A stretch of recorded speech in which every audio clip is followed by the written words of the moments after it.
Well, this week's Bushel Up coming to you from Aurora. A couple days late. I spent a couple days down in St. Louis at the InfoAg Conference just checking out if there's anything new and exciting. We always keep our eye on that, and we encourage you as growers to always try something new, look at something a little different. Don't try a lot of things new, but always try to be advancing your operation. So good information there, but we want to talk about what's going on here with our crops.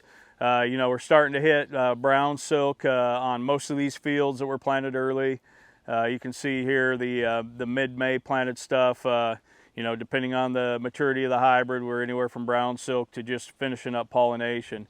April 20th type planted stuff is going to be looking at early blister to early dough. So we're pushing this crop along. It's nice to get the cooler weather here. Some scattered rain showers have blessed some areas, missed some others. And then of course we've got some wind events and hail events that have still coming along and tearing some stuff up. But on corn, we're still seeing a few western bean cutworm eggs and flight. That's really kind of slowed up a little bit. But beware of some of these fields that are later because those few that are flying are going to be attracted to some of this replant corn, later corn. Also seeing corn earworm pick up. Typically they're right on schedule. Western bean kind of drops off, then we see the earworm hit, and we got to watch them. Really want to talk about these replant fields. We're still probably a week or two away from starting to see them tassel and pollinate, but they are going to be magnets for some of these late insects. I know you don't necessarily want to spend money sometimes on replant corn, but I've seen these fields get teared up before when the insects just really go to them, and so be scouting those fields. So disease-wise, we're seeing some northern corn leaf blight in some pockets, a little bit of gray leaf spot firing up. You know, hearing some reports of southern rust in Kansas, which is a pretty good indicator it's probably here. It just takes us a few days to see it.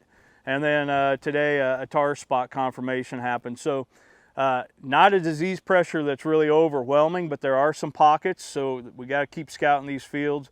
We're a long ways from home. Just because we're to brown silk doesn't mean we're nowhere close to being finished. We need to keep these plants healthy and alive and free of disease for at least another 30 days. So be watching that. Insecticide, like I say, those late fields, if you haven't treated some fields, you know, rootworm beetle are still emerging. That's kind of a long pattern there. So if you have a heavy pressure field, keep watching those. Really want to talk about soybeans, getting some frog eye reports scattered throughout central Nebraska. Light infestations, but obviously we're still pretty early on soybean, just hitting that R3 stage. So we are seeing some insecticide and fungicide applications go out there. Japanese beetles seem to be cutting back a little bit, but now we're seeing a lot of stink bugs, other insects in our soybeans. So definitely encourage you to keep looking at these fields. Hopefully the cooler weather makes it a little nicer to go out and scout. But there's a lot to keep our eye on here.